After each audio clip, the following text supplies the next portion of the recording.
இயேசுவுக்கே புகழ். இயேசுவில் பிரியமானவர்களே, இன்று நம் ஆண்டவர் எபிரேயர் 13ஆம் அதிகாரம் 5ஆம் வசனத்தினூடாக இவ்வாறு நம்மோடு பேசுகின்றார். பொருளாசை விலக்கி வாழுங்கள், உள்ளதே போதும் என்றிருங்கள். ஏனெனில் நான் ஒரு போதும் உன்னை கைவிட மாட்டேன், உன்னை விட்டு விலக மாட்டேன். இந்த நாளில் ஆண்டவருடைய ஆசிரோடும் அவருடைய வழிநடத்துதலோடும் நாங்கள் பயணிக்க ஆண்டவர் தன்னுடைய அனைத்து கொடைகளையும் கனிகளையும் நம்ம ஒவ்வொருவருக்கும் கொடுக்க வேண்டி இந்த புதிய நாளில் நாங்கள் அவருடைய வார்த்தையை கேட்டு அதில் நிலைச்சிருந்து அவருடைய அன்பை பெற இன்றைக்கு ஆண்டவர் நமக்கு ஒரு வாய்ப்பை கொடுத்திருக்கிறார். இந்த நாளில் அவருடைய வழிநடத்துதல் எங்களோடு இருக்க வேண்டும் என்று நாங்கள் அவர்கிட்ட வேண்டி நிற்போம். ஆண்டவருடைய வார்த்தை இன்றைக்கு நமக்கு ஒரு நல்ல அறிவுரையை கொடுக்கிறது. இன்றைக்கு நமக்கு கிடைத்திருக்கும் ஆசீர்வாதங்களை விட இல்லாதவற்றில் தான் நாங்கள் அதிக கவனம் செலுத்துகிறோம். அந்த எண்ணமே எங்களுடைய மனதில் குறை, கவலை, அமைதியின்மை ஆகியவற்றை உருவாக்கும். இன்றைய வார்த்தையே நம்மை ஒரு ஆழமான உண்மையை அறிந்து கொள்ள அழைத்திருக்கிறது. உள்ளதே போதும் என்றிருங்கள். இது வெறும் சமாதானப்படுத்தும் வார்த்தை அல்ல, ஆண்டவருடைய பராமரிப்பின் மீது முழு நம்பிக்கை வைக்க அழைக்கும் அழைப்பு. நமக்கு தேவையானதை சரியான நேரத்தில் அழைக்கும் தந்தை நம்மோடு இருக்கிறார். உலகம் இன்னும் வேண்டும் என்று சொல்லிக்கொண்டே இருக்கும், ஆனால் ஆண்டவர் நான் உன்னோடு இருக்கிறேன் என்று உறுதி அளிக்கிறார். இந்த ஒரு வாக்குறுதியை எல்லா செல்வங்களையும் விட மேலானது. ஏனென்றால் ஆண்டவருடைய பிரசன்னம் இருக்கும் இடத்துல தான் பயத்திற்கும் தனிமைக்கும் நம்பிக்கையின்மைக்கும் இடமில்லை கிடைக்காது. இன்று நாங்கள் எதை எதிர்கொண்டாலும் எவ்வளவு பெரிய சவால்கள் வந்தாலும் ஆண்டவர் நம்மை ஒருபோதும் கைவிட மாட்டார். அவருடைய கரம் நம்மை தாங்கும், அவருடைய அன்பு நம்மை வழிநடத்தும். இதை நாங்கள் எங்களுடைய மனதில் இருத்தணும். எனவே நன்றியுள்ள இதயத்தோடு, திருப்தியான மனதோடு, உறுதியான விசுவாசத்தோடும் நாங்கள் இந்த நாளை தொடங்க வேண்டும். எங்களுடைய மனமே இருக்கிறதுக்கானது இன்னும் வேண்டும், இன்னும் வேண்டும். ஆனால் எங்கள்கிட்ட நாங்கள் நினைக்கிறதுக்கு அதிகமாக அளவாக எல்லாம் இருக்கு, ஆண்டவர் நமக்கு கொடுத்திருக்கிறார். ஆனாலும் இன்றைக்கு மனித மனம் அது காணாம திருப்தி இல்லாத ஒரு நிலையில தான் இருக்குது. நாங்க இருக்கிறத பார்க்கிலும் இன்னும் அதிகமா ஆசைப்பட்டு கொண்டுதான் இருக்கிறோம்.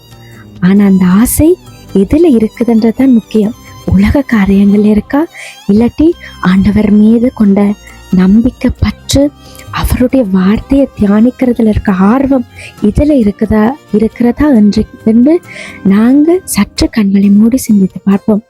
எங்களுடைய ஆசை, எங்களுடைய ஆவல் ஆண்டவர்ல மட்டும்தான் இருக்க வேண்டும், உலக காரியங்கள்ல கிடையாது. நாங்க அவரோட இருந்தா, அவர்ல ஆவலா இருந்தா நிச்சயமாக எங்களுக்கு இன்னது தேவைன்றதை அவர் எங்களுக்கு சரியான நேரத்துல பெற்றுக் கொடுப்பார்.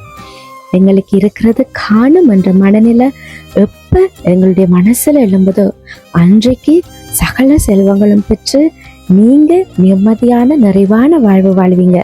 அது வரைக்கும் உங்களுடைய மனது போதாது என்ற நிலையில தான் இருக்கும். எங்களை படித்தவருக்கு தெரியாதா எங்களுக்கு எப்பப்ப என்னென்ன செய்யணும், எந்தெந்த சூழ்நிலைகள்ல எப்படி எப்படி எங்களை வழி நடத்தணும் என்று அவருக்கு தெரியாதா? காட்டு பறவைகளுக்கு உணவு கொடுக்கறதுக்கு ஆண்டவர் தயாராக இருக்கிறார், அறிந்து வச்சிருக்கிறாருண்டா. அவர சாயல்ல அவர உயிர் மூச்சை கொடுத்து உருவாக்கின எங்கள்ல அவர் இன்னும் அதிகமாக அக்கறை வச்சிருப்பாள் இல்லையா? அதனால நீங்க எதை நினைச்சும் கவலைப்படாதீங்க, எதற்காகவும் ஆசைப்படாதீங்க. உங்களுக்கு இருக்கா அதுவே போதும் என்று இருங்க. இருக்கிறத விட்டுட்டு ஒரு நாளும் பறக்கிறதுக்கு ஆசைப்படக்கூடாது. ஏனென்றா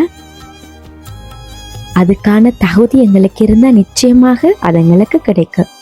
ஆண்டவர் அந்த தகுதியான இடத்துக்கு எங்களைய கொண்டு போய் சேர்க்கணுமெண்டா எங்களுடைய ஆவல், எங்களுடைய வாஞ்சை, எங்களுடைய ஆசை ஆண்டவரிடத்துல மட்டும்தான் இருக்கணும். எனவே இந்த சிந்தனையை நாங்கள் மனதில் வச்சு பொன் பொருள், இந்த செல்வம், இதுக்கெல்லாம் எங்களுடைய மனசை அடிமையாக்காம ஆண்டவர், அவருடைய வார்த்தை, அவருடைய அன்பு, அவருடைய பாதுகாப்பு, அரவணைப்பு, இதுல ஆவல் கொள்ளுங்க, இதுல வாஞ்சி கொள்ளுங்க.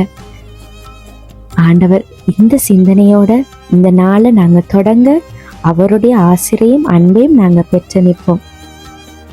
கண்களை மூடி ஆண்டவர் ஒப்பு கொடுப்போம்.